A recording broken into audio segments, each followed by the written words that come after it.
بسم اللہ الرحمن الرحیم۔ شروع کرتے ہیں اللہ کے نام سے جو بڑا مہربان نہایت رحم والا ہے۔ عورتوں سے قیامت میں سب سے پہلے کیا سوال ہوگا؟ ارشاد نبوی صلی اللہ علیہ وآلہ وسلم ہے۔ حضرت انس رضی اللہ تعالیٰ عنہ سے روایت ہے کہ آپ صلی اللہ علیہ وآلہ وسلم نے فرمایا، قیامت کے دن عورتوں سے سب سے پہلے نماز کے متعلق سوال کیا جائے گا کہ پابندی کے ساتھ وقت پر ادا کیا تھا کہ نہیں۔ پھر شوہر کے متعلق سوال ہوگا کہ اس کے ساتھ کیسا برتاؤ کیا تھا۔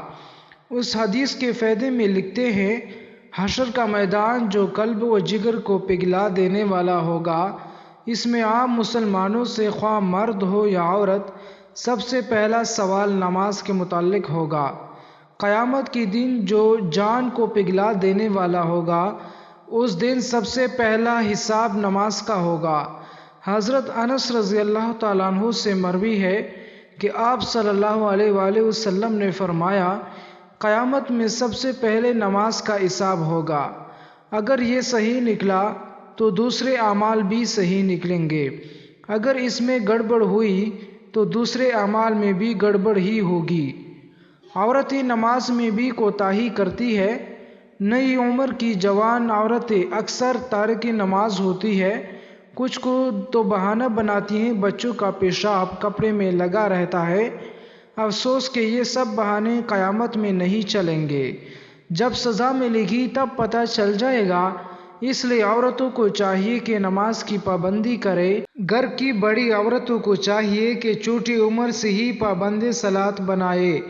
شروع عمر کی عادت اور پابندی کا اثر پوری عمر باقی رہتا ہے۔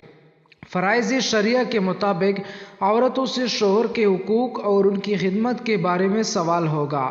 آج کل کے دور کی وہ عورتیں جو ملازمت کرتی ہے، آفس دفتر وغیرہ میں کام کرتی ہے، وہ شوہر کی خدمت میں کوتاہی کرتی ہے، حتیٰ کہ ایسی عورتوں سے کھانے تک کی سہولت نہیں ملتی۔ ایسی کوتاہی کل قیامت میں قابل گرفت ہوگی۔ اللہ پاک ہم سب کو اس حدیث کو سمجھنے کی اور عمل کرنے کی توفیق عطا فرمائے، آمین۔ پیارے دوستو، اگر ویڈیو پسند آئی ہے تو ویڈیو کو لائک کریں اور ہمارے چینل کو سبسکرائب کریں۔ شکریہ۔